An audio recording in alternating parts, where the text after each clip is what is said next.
All right, everyone. So, pretty crazy moment, right? Fantastic chapter. And speaking of the chapters, we actually, with the release of 26, we are ahead of the wiki now. So, I guess now, if somebody asks you, "Hey, I want a summary of the chapters," if you point them to the wiki, you're giving them outdated information. Ah, ah, ah, ah. Toot my own horn. I'm joking, but okay. Super quick run through the chapter.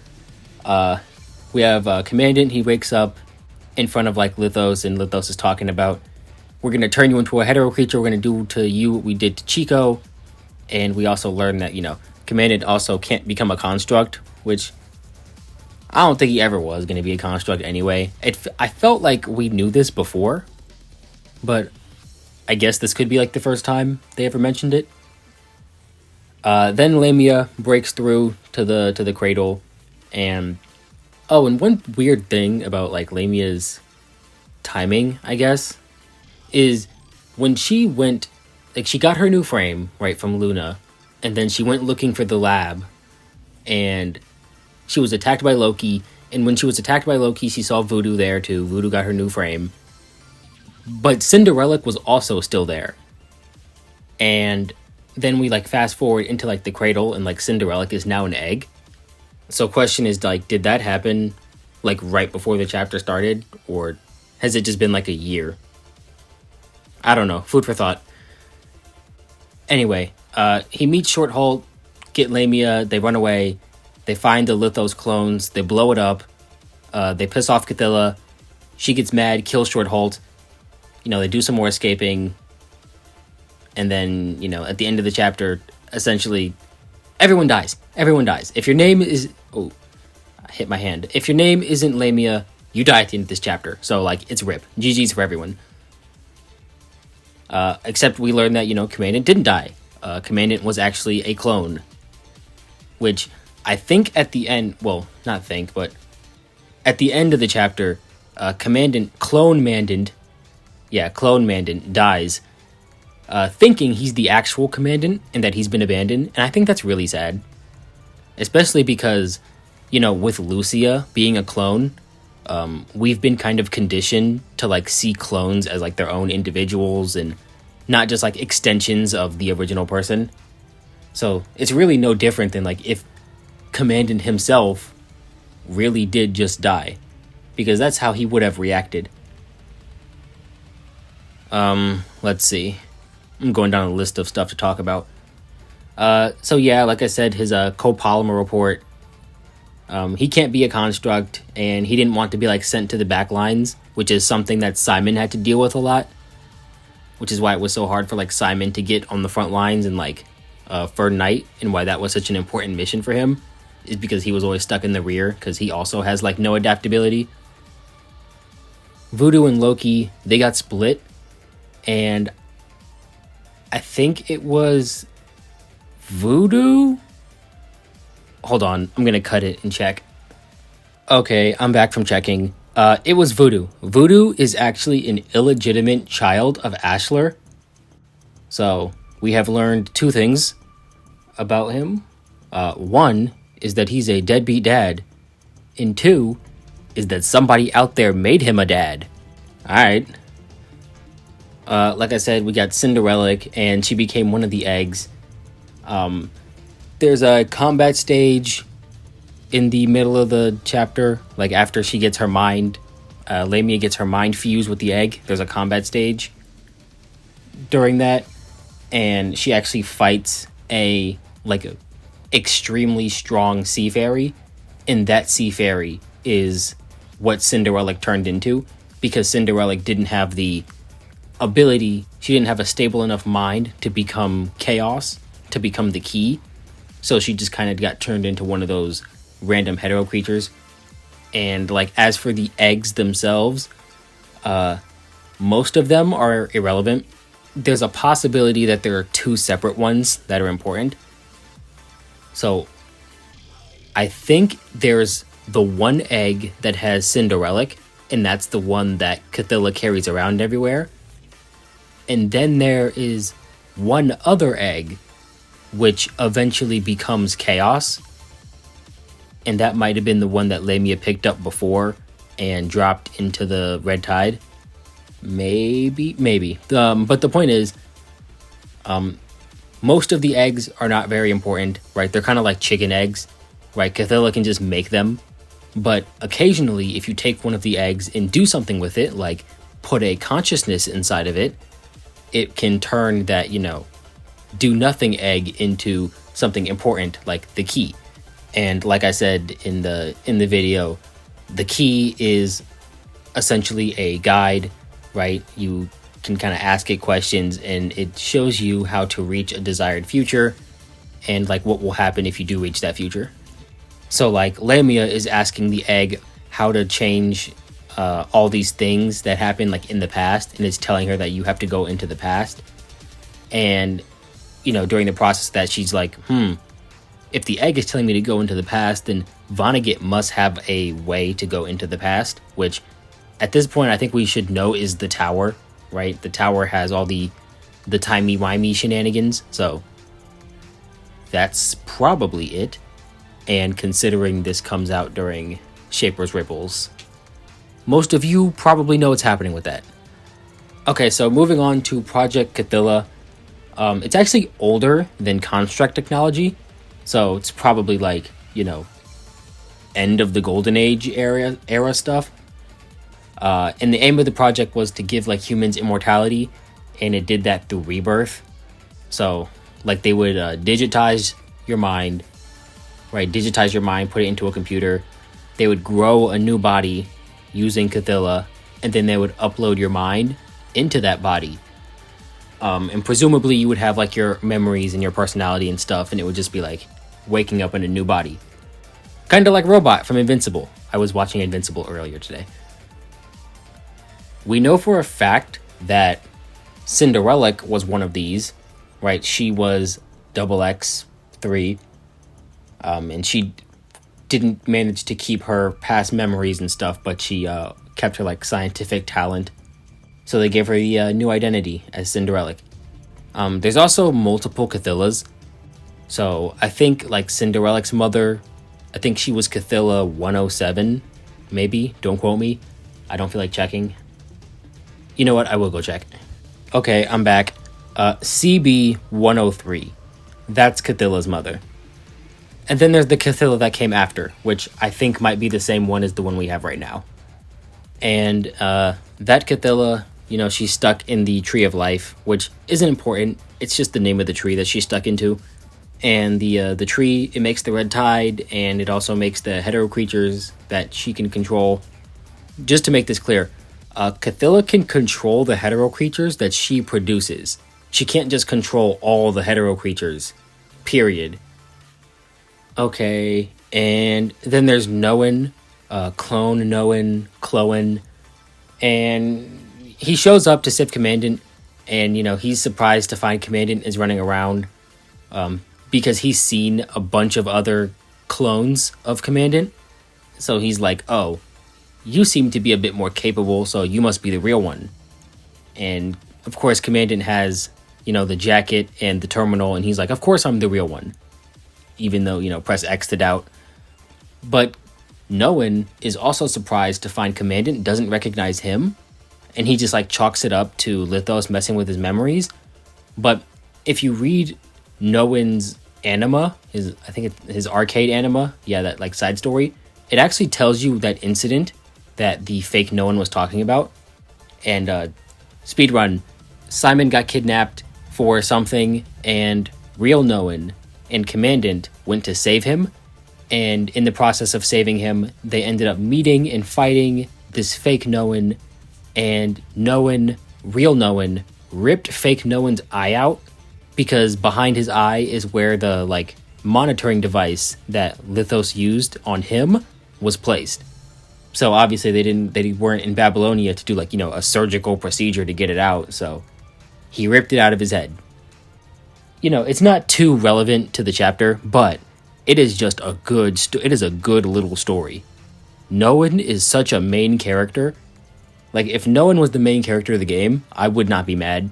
Noan is just so cool. Let's see. We have Lithos is doing some stuff.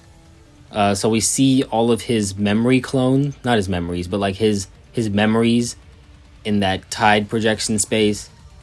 And that's how he transfers his memories between the different clones of himself. He like records them in the virus, and then the next Noan, not Noan, I got Noan on the brain. The next Lithos comes along and just reads the memories that the older Lithoses have left behind. There's also a scene in there where we find Lithos's like old diary, and in there he's talking about like his first meeting with Vonagget, which, you know, once again, it wasn't some big thing, but it does show us something that I will get to right after this. And then at the end of the chapter, we get a look at the real Lithos, who was seemingly hiding somewhere. I have no idea where he was, but I don't think he was like...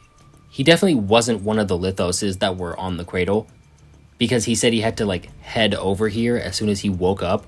So he was definitely like hiding out somewhere, I guess. And then Vonagget was like, okay, it's hitting the fan, Lithos. I need like the real you to get out there. Okay, and then on to like some stuff. So they keep mentioning this character, Kilgore Trout, who was a psychologist during the Golden Age, and he was also a part of Project Cthilla. Now, they show you an image of Kilgore Trout, and let's be real here, he's Vonagget. Side note, it's one of those things where I wish they kind of let that marinate for a little bit. So like they introduce this Kilgore Trout guy, but they don't show you anything, they just drop some hints. But they like show you his face like 4 seconds after bringing up his name. I was like, man, just let it sit for a little bit, right? Let it marinate. Anyway, they also talk about Kilgore Trout being part of Project Cthilla, and talking about like a rebirth. So, crackpot theory. I don't think Vonagget is Kilgore Trout. I think Vonagget is Kilgore Trout's clone. Okay, here's my reasoning. So, one, there's a note in the story where they're talking about how there was a protest going on to free Kilgore Trout because he was in jail for murder, like a lot of, well, not murder. He was in jail for driving a bunch of other people to commit suicide.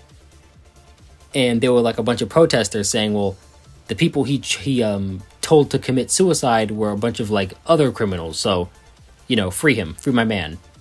And they said that in the crowd was a guy who looked exactly like Kilgore Trout. So that's got to be Vonagget. And two is, I think that if Vonagget had the ability to clone himself, I think he would. The level of planning that this one Vonagget does, imagine if we had like 4 Vonaggets running around. Babylonia wouldn't last a weekend. It would be a wrap for everyone. Yeah, but that's my theory on Kilgore Trout. Okay, so moving on to the last thing I have in this section, which is the consciousnesses that are like in the Cradle. I also like how I can say Cradle, and there are 3 completely different things that I could be talking about. Okay, but like I said, they say in the chapter that there are 3 consciousnesses that are managing the Cradle and Cthilla. So, obviously first, there's Cthilla, who was currently in like a stasis, and she was being kept sedated by the Lithos clones that, you know, our trio blew up. Then inside of the Cradle is Noan, right? Is another clone of Noan. And there's also Cinderelic, who's inside the egg. So as of that moment, it was the 3 of them that were keeping everything stable. And during the conversation between Lithos and Vonagget, Vonagget tells Lithos that this was a terrible plan to begin with, because neither he or Cinderelic or Cthilla really had stable minds. So the only person with like a stable mind was Noan. So Noan was really pulling like 90% of the effort in the group project. But as we saw, when Commandant went into the cave, Cthilla woke up and she started to, overpower his consciousness. Also, the reason that the cave was trying to protect Commandant is because, Noan is inside of the structure. Like his mind is inside of the physical structure. And he has memories at the very least up until the end of Cinderburns. So he knows Commandant, and he has that like little bit of, he remembers that like conversation that they had. He might even remember a bit more after that, like from Babylonia, because Chrono had to take him during their like scanning sessions and like testing sessions, and that's when they copied his mind. So he remembers all that stuff up there, which is why he was trying to protect Commandant. And then also during this time, Cthilla was rampaging, and Cinderelic was being no help because, she was getting her energy drained by Lameia. And then, by the time the end of the chapter comes along, it's then replaced by Cthilla, the pre-Ascendant frame, Lithos, and the other clone, Noan. Oh, this gets confusing. Okay, and I'm back. It's a whole new day. I needed to sleep. It was too late, and I was so tired. Okay, but picking up where I left off. The characters, like character arcs. So we have Lameia, who's the main focus of the chapter. And her big struggle was, kind of just finding where she wanted to fit in, like what her dream was. And that dream that she was talking about for like half the chapter is essentially she just wants to fit in, right? That's her big struggle. She doesn't belong anywhere. Like in Atlantis, she was surrounded by like all these super genius scientists, and she didn't fit in there. And then she went to the surface. No, she went to shore. She went to shore, and she became an Ascendant, but she didn't really fit in with the Ascendants either, because they have like their own specific goals when they started, and she was just kind of aimless, wandering around, so she didn't like relate to that, which is why she found it so easy to like abandon them during chapter 13. And then in chapter 15, she realized that she doesn't actually hate humanity. She's cool with them. She likes them. She misses her people, right? As much as she doesn't want to admit it, she loved the people of Atlantis. Which again leaves her an outcast, because she realized that she actually likes being among humanity, but because she's an Ascendant, she's always destined to be an outcast. Which is why there was a moment in the chapter where she asked Commandant, do you think one day humans and Ascendants can coexist? And by the way, that's the future that like she's kind of hoping for at the end, but like thinks might never happen, right? A future that will never come. It's where humans and Ascendants can like coexist, and that's why she gives up the egg, because the egg showed her a future where she can quote unquote be happy, but it's just her, right? She's still alone by herself. So she gives up that egg to somebody who can possibly make that dream come true, right? So she wants to be a little bit greedier, to have a future where she's happy and can be around humans. As for why, she was struggling so hard to like make up her mind, Lameia doesn't like humanity as a whole, like as a concept, but she does like individuals. So, like if somebody came up to you and was just like, would you do XYZ for, random person across the world? You might be like, no. But if somebody said, would you do XYZ for your best friend or like your sibling? You'd be like, oh yeah, for sure. Absolutely. Because, you care about that individual, but humanity as a whole, throw it away. So that's why Commandant uses Cinderelic as an argument. Because Cinderelic is kind of like Lameia in the sense that she also didn't belong, like in her family with Cthilla and Kana. As soon as like Kana disappeared, Cthilla was like, I don't care about you. I want this other daughter that I have. I want my real daughter. I don't want you. Be gone. And as for why she had this like obsession with the starry sky, which is, space, she doesn't really care about space, right? That's not a literal thing.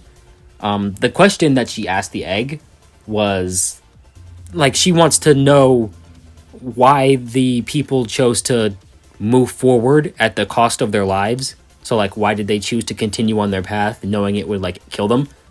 And it showed her space because that was like the original purpose behind the 0 point reactors. It was to find the 0 point energy so that they could, make Babylonia, feasible and then shoot themselves off into space. That was the big dream. So that's like the literal part of space. But it's also like metaphorical for like the final frontier or like the unknown, space unknown. Which is what the people of Atlantis actually ended up doing, is they sacrificed their lives to find the unknown, which was, trying to find the punishing virus, and eventually they gave their lives and they found the Omega energy. So that's what that is. So that's why she keeps talking about reaching for the starry sky. It's just to symbolize keep moving forward. Always move forward. Reach out for more. Let's see, then there's Cinderellic. There isn't too much to say about Cinderellic that I haven't already said. To be honest, the big thing that I'm thinking about is Kana. You know how cool it would have been if, during like that's a bomb to drop. Just out of nowhere, just like, by the way, Kugawa has another daughter. But that would have been a crazy thing to drop like last chapter in 25.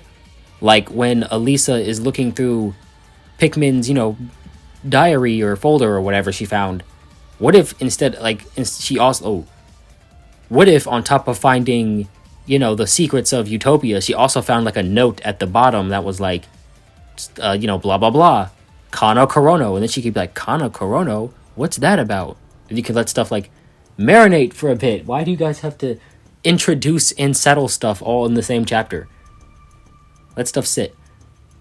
Let's see. So then we have Shortholt, who at this point I knew he was a clone like in this chapter, but considering we just had the Soaring Beyond patch and I did the boss challenge, I know for a fact he's a clone. But he really did they really got him up out of there like immediately. He's like, oh yeah, I'm the real Shortholt in this moment. I'm gonna save you all. We're gonna get out of here safe and sound. And then Cthilla just like cuts him down. I was like, oh man, rip rip a Shortholt. If you didn't know, he's part of Scarab, so he's in the same team as Yatta and Valeria, and I think Discord got moved to that team too. Yeah, but another thing that kind of indicates that he's a clone, or just another clone, is Valeria gave him like a big bag of candy. That's like Shortholt's thing. He's like candy. He's a candy guy. And it had like 100 pieces in it. And by the time he gets to meeting Commandant, like in the chapter, he's only got one piece left. And he doesn't remember eating them. Which means, of course, that there were like 100 other Shorthold clones that were doing the same thing. And it's supported by the fact that there's also a bunch of Commandant clones that Noan brings up. Let's see, Cthilla. There isn't too much on Cthilla, right?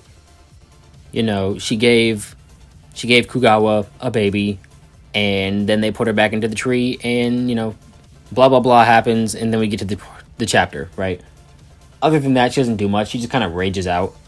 And she does have some moments where she's got like a little bit of like mental clarity.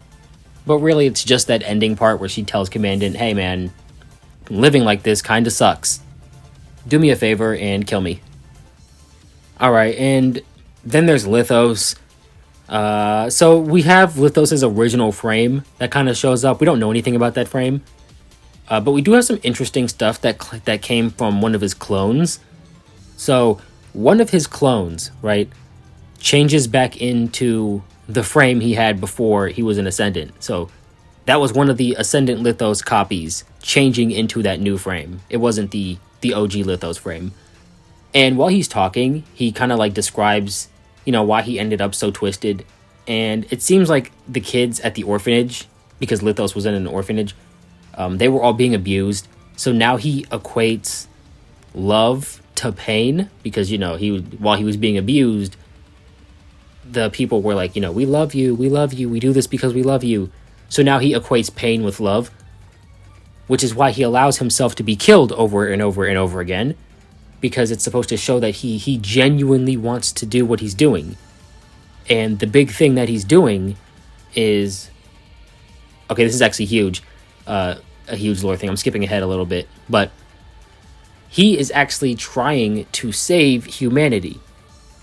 But he believes that for humanity to fight against the punishing virus, they need more strength.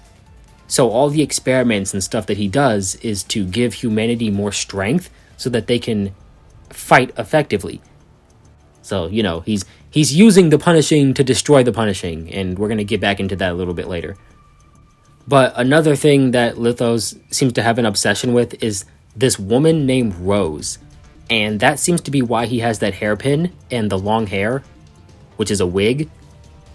He actually has this obsession with this woman named Rose, and we're like, who the heck is Rose? At first, I thought Rose was like Rosa, the little girl, but it turns out no. Rose is actually Rosa's mother. So if you remember the names Anne and Rand, Asimov mentioned them super briefly, like 10 chapters ago. But Anne is actually Rose. But when she got adopted into her new family, they changed her name. And that is Rosa's mom. So I have no idea what Lithos' connection to her is. Apparently they like knew each other. So there's something going on there. And I mean, I guess while I'm on Rosa, I'll talk about that. So this was a section that I cut. It was really just Commandant remembering a time when he met Rosa. He met Rosa like a long time ago, right? Like way before the current setting of the story. And it was just like a random encounter during his right after graduation. He was just walking around and he saw her in like the town square and, you know, just talked to her for a little bit. They didn't really do anything. There was no like lore implication, but they did meet beforehand. I don't think he remembers this though, because it seems like he's like, oh, this is vaguely familiar. Okay, and then we're going to get into Vonagget, who is big confusion. Okay, so Vonagget has something crazy going on. So, first of all, we learn, okay, so this is another thing I cut, my bad. But I did mention it at the end, so we should know that he has some thing against the punishing virus. But in the middle of the chapter, when the three of them are talking about stuff that they found, after Commandant like leaves and cuts their connection off, a red tide projection shows up. It's a red tide projection of Lithos, one of his past lives, and he's talking about like their plan, what their plan actually is. And it seems that Vonagget's goal is to help humans survive the punishing virus.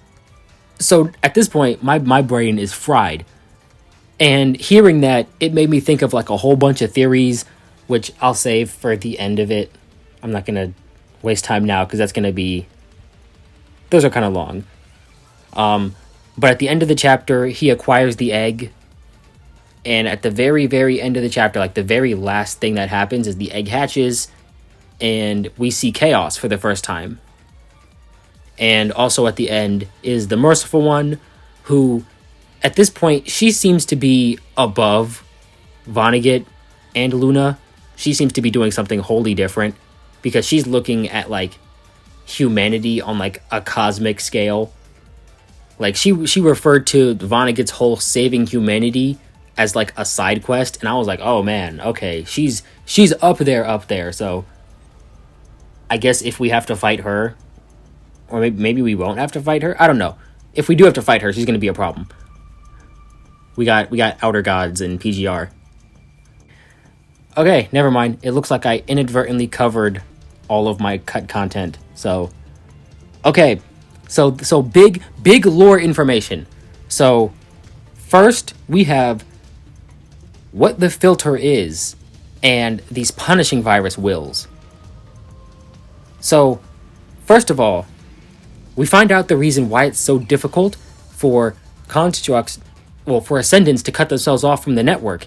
And it's because when they're infected, they essentially die, and then their memory data is absorbed into the Ascension network.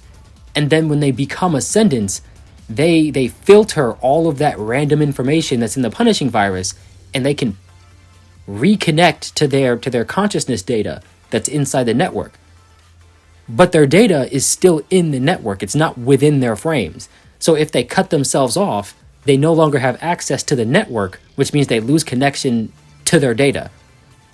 So I guess it's like if you have a picture on your phone and you send it to the cloud and then you delete the picture off your phone, but you can still see the picture because it's in the cloud. But if you disconnect yourself from the cloud, then you can't see the picture anymore. And I guess that's why at the end of 23, the network projection of Alpha was Alpha, right? That's why she was fighting herself, because it was her own consciousness data.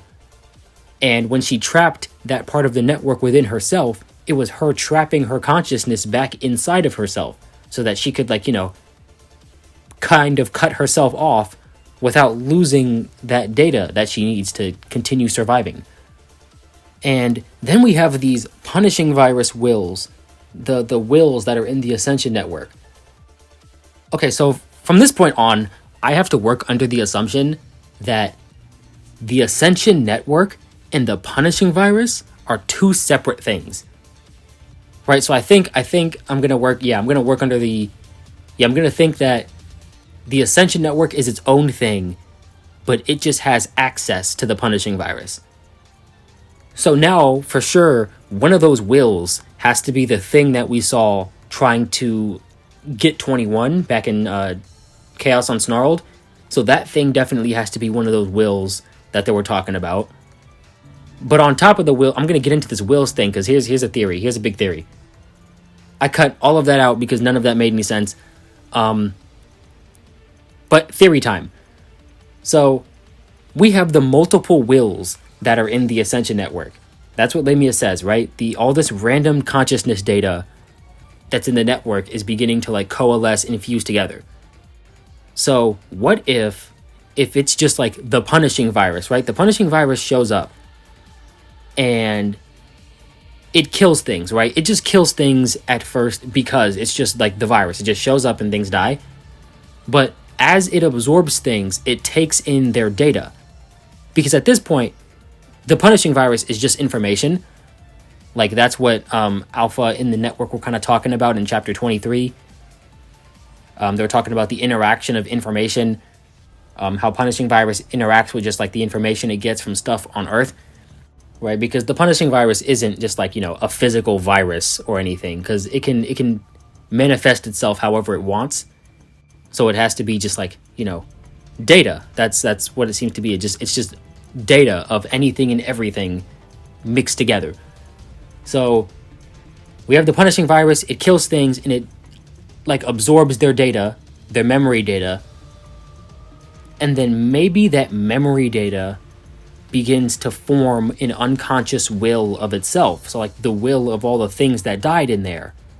And you have and of course it's being fueled mostly by hatred. That's what we think of earlier in the days. We thought the Ascendants were just, big rage monsters. And maybe at that time they were, because they were being, led by this Ascension network will that was dominated by hate. But if it's memory data, there has to be more than just, anger against humanity. Because humans have all types of emotions when they die. Right? So Luna is reached out to by the network, and she obviously hated humanity at that time. So when she got her power, she went on rampages hating humanity, and that's where her power came from. Her power came from the network, but it came from the will of the network that responded to anger and hate. But humans have more emotions than just that. So I think that maybe in chapter 13, where she was losing her connection to the network, maybe it's because she stopped feeling that true hatred, and the will of the Ascension network that, resonated with hate was I don't feel the hate in you anymore, so I'm going to take the power away from you that I gave you. And that's why she was losing her strength. But also in chapter 13, they were talking about the thing that makes ascendants, right, which gives them the ability to reach into the network, isn't just anger, it's desire. right? That's what gets them the ability to reach into the network. But you can desire anything, right? Luna desired, to punish humanity. Gabriel desired to gain power for himself. Alpha desires to just protect Luna. Roland desires to serve Luna, right? They all have different desires. And they don't have to align with just, filter, kill humans. Because if it did, Vonagget would also have just lost his power. He would have had to have lost his power because at this point we know he is openly against the punishing virus. He has said it multiple times now that he is actively looking for ways to protect humanity against the virus. So he would have to lose his power, just like Luna.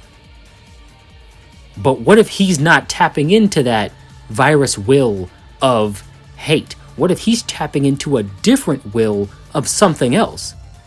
But like I said, you have people who die for any type of reason who have all different kinds of emotions. So what if you have people who die protecting humanity, like all of the dozens of fighters and constructs and humans who die helping people, or they're fighting against the Ascendants or the hetero creatures and they die. So then you also have their data in the Ascension network, and maybe they form another will of protection, of wanting to protect humanity, right? And then keeping on that same path, we have Luna in chapter 19, right? She loses her power, right? Because the will of hate has abandoned her. And she's like, the Ascension network hasn't turned me into a corrupted yet because it's still thinking. What if it wasn't thinking? What if she lost her connection to the hate will, but a different will was seeing if her desire would switch from wanting to punish humanity to something else? So what if during that reconnection, where she reaches back out to the network, she was reaching out to a different will? Obviously unknown to her, but she would reach out to another will. So this time it's instead of the will of hate responding to her, it's a will of hope or coexistence or something. And that's the one that responded to her. And so that's what's giving her her power now. Right? Are you following? Are you guys following me? Because if not, I'm gonna sound crazy. I don't know. I feel like I'm missing something. There's one key piece of information that I'm missing. I'm assuming I don't know it yet, but in 23, the network says that just the punishing virus affects things, but those things also affect the punishing virus, which that would make sense about how the mind data of things that die to the virus get put into it, and eventually you see them in hetero creatures and maybe in these wills. So that makes sense. I don't know. They're still vague about these laws and stuff. Merciful One bringing up another law. Maybe they'll break the law. I'm that'd be fantastic if you could just tell me what it is. But it's whatever. Alright, so some random stuff, right? Little details. Chico, the hetero human. So Nanami used Chico as a beacon to send the hetero shard to our current time. And apparently Vonagget was also waiting for that shard. But the humans, Bianca and her Phantom Tracer, just happened to get there first. Which means that Vonagget was hoping to get that information so that he could go into the tower and send his memories and stuff back. Because he was also talking about this time loop that he's stuck in. And I have no idea what he's talking about. Is he Subaru now or something? But during their conversation, the Merciful One called him Billy Pilgrim, and I looked that up. And Billy Pilgrim is the main character from a book called Slaughterhouse 5, written by Kurt Vonnegut, which I think that's why she made the joke, because they have the same name. But Billy Pilgrim in the book and in the movie, he lives his life out of chronological order. So for you, yesterday is yesterday, today is today, tomorrow is tomorrow. But for him, he lives his life out of order. So one day he's an old man, and then he's back to a child, and then now he's in his 20s, and then back to a child, and now he's old man again. So maybe that's what Vonagget means. Like, maybe he's like living his life out of order. So I don't know. I have no idea. I think she was just making the joke because their names are the same. But as for the like stages themselves, they were pretty cool. They were pretty cool. They were all right. They're actually really nice. I really like the stages. Fish doing hopscotch was pretty cute. This puzzle where you have to walk and line the blocks up. This was not fun at all. This was stressful. All right, I was here for at least 15 minutes. And then we have the big highlight, which are the bosses. The bosses. You know, like I said, I owe Pikmin and Nigel an apology because I see where their budgets went. You're telling me the whale gets a phase 1, phase 2, multiple cutscenes? Cthilla also gets a phase 1, phase 2 with multiple cutscenes? I thought Solon's favorite was Bianca. Clearly it's not. Clearly it's Lameia. Clearly one of the board of directors said give the fish a big chapter or we pull funding. Yeah. Anyway, yeah, this is these two chapters, but yeah. This and Surviving Lusum seem to be around the same-ish length, read-wise, at least for me. So if I had done Surviving Lusum with like this script style, this is how it would have come out. So how long was the other one? Like an hour 20? So yeah, would have cut off like 30 minutes. Fun fact, I also recorded this chapter twice. The first time I recorded it, it was really low energy. I didn't like it. Like I was editing it and I was like, man, I don't know. I'm just not feeling it. And I was like, but I'm already like 20 minutes in. But I was like, I'd rather just do it again. So I did it again. And the second recording ended up being even longer than the first one. Mostly because I kept like my mistakes in there. I usually tape over my like mistakes, but that time, you know, if I just had a slip or something, I just kept going. And then I would just repeat the line. So that's why I ended up bloating the recording. I actually wanted to have this out sometime during Soaring Beyond, but you know, 26, 27, and 28 are just so long. They're so big. But I'm also really glad because Cradle Parade, of the chapters in this section, whatever this section is called, I by far knew the least about Cradle Parade. Definitely worth it. It was very good. Very good chapter. We are now ahead of the wiki. Snake, we've done it. A lore to surpass the wiki. Anyway, bye. I'm just rambling. I don't know how to make outros.